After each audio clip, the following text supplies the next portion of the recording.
مدینہ کی فضا میں شام اتر رہی تھی۔ سورج ڈھل رہا تھا اور مسجد نبوی میں ایک عجیب سی سنجیدگی تھی۔ نماز مغرب ادا ہو چکی تھی، لیکن فضا میں کچھ بوجھ سا محسوس ہو رہا تھا۔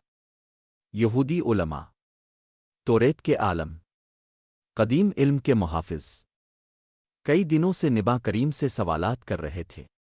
وہ کہتے تھے، اگر محمد واقعی نبی ہے تو ہمارے سوالوں کے جواب دیں، ثابت کریں کہ ان کا علم اسی رب کی طرف سے ہے جس نے مجھ سے کلام کیا تھا۔ صحابہ اس تناؤ کو محسوس کر رہے تھے۔ یہ عام سوال نہیں تھے، یہ آزمائش تھی، ایک جال۔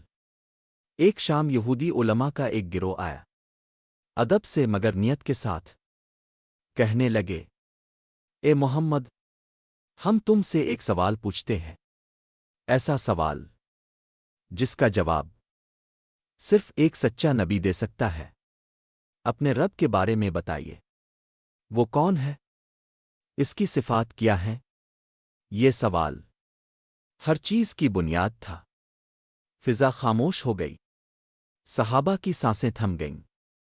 پھر نبی کریم نے آنکھیں بند کر لیں، چہرہ بدلنے لگا۔ وہی نازل ہو رہی تھی، ہر طرف مکمل خاموشی۔ حضرت جبرن وہ الفاظ لے کر نازل ہوئے جو آسمان و زمین کو ہلا دینے والے تھے۔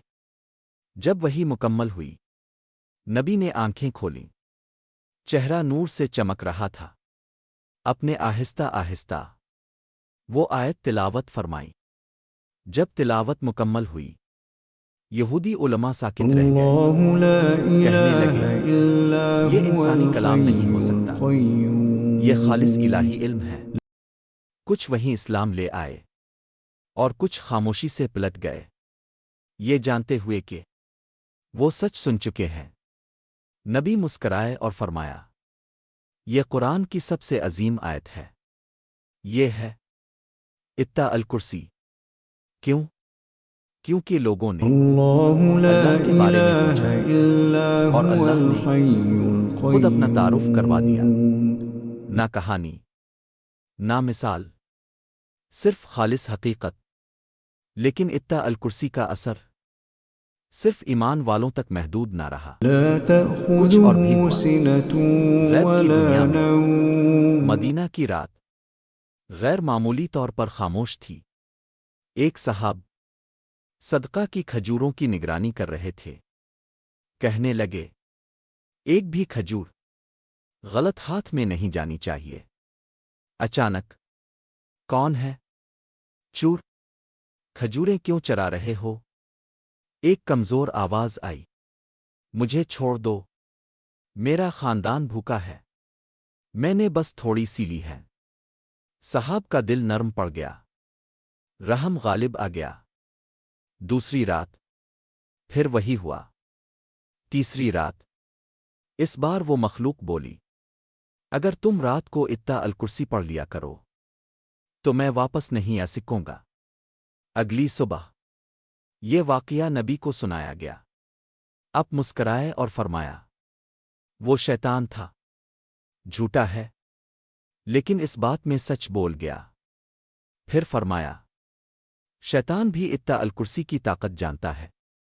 جب یہ پڑھی جاتی ہے له تو اس کا ما کوئی في اختیار باقی نہیں رہتا۔ السماوات وما في اتا الکرسی الأرض۔ کا آغاز ایک اعلان سے ہوتا ہے، اللہ کے سوا کوئی معبود نہیں۔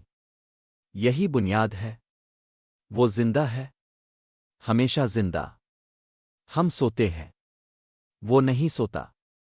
ہم تھک جاتے ہیں، وہ نہیں تھکتا۔ کائنات کی ہر چیز اسی کے سہارے قائم ہے، زمین، آسمان، دل کی دھڑکن، اگلی سانس۔ نہ اسے اونگ آتی ہے، نہ نیند۔ کیا کوئی ایسا خدا جو سو جائے کائنات چلا سکتا ہے؟ ہرگز نہیں۔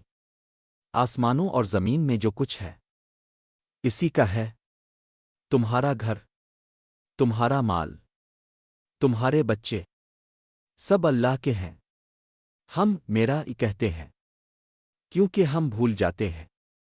کون ہے جو اس کی اجازت کے بغیر سفارش کر سکے؟ من ذا نہ کوئی الذي يشفع نہ کوئی فرشتہ عنده إلا بغیر اللہ کی بإذنه اجازت ایک لفظ بھی نہیں بول سکتا۔ براہ راست اسی کو پکارو، وہ جانتا ہے جو ان کے سامنے ہے اور جو ان کے پیچھے ہے، تمہارا ماضی، تمہارا مستقبل، تمہارے آنسو، تمہارے ڈر، سب اس کے علم میں يعلم ہے، ما بين اور وہ اس کے علم میں سے أيديهم وما کسی چیز کا احاطہ خلفهم نہیں کر سکتے سوائے اس کے جو وہ چاہے۔ جو کچھ تم جانتے ہو وہ بھی اللہ کی اجازت سے ہے۔ علم پر غرور نہ کرو، ولا شکر کرو۔ يحيطون اس کی بشيء کرسی من آسمانوں اور علمه زمین پر چھائی إلا ہوئی ہے۔ بما نبی نے فرمایا، شاء کائنات اللہ کی کرسی کے مقابلے میں ایسی ہے جیسے صحرا میں ایک چھلا، اور ان کی حفاظت اسے وسع پکڑتی نہیں۔ كرسيه السماوات والأرض یہ سب اس کے لیے آسان ہے، اور وہ بلند ہے، عظمت والا ہے۔ یہی ہے اتا الکرسی۔ وسع كرسيه السماوات والأرض اتا الکرسی پڑھے، اسے جنت سے صرف موت ہی روک سکتی ہے، اور جو سونے سے پہلے پڑھے۔ ولا يؤوده حفظهما آج خود سے پوچھو، کیا میں واقعی اس کی طاقت پر یقین رکھتا ہوں؟ میں نے قرآن کی عظیم ترین آیت صرف ولا يؤوده حفظهما ہر نماز کے بعد اتا الکرسی سونے سے پہلے بچوں کو سکھاؤ، معنی سمجھاؤ۔ یہ صرف آیت نہیں، یہ بلا ہے وهو العلي اور اس العظيم پر عمل کرنے والوں میں شامل فرما۔ السلام علیکم۔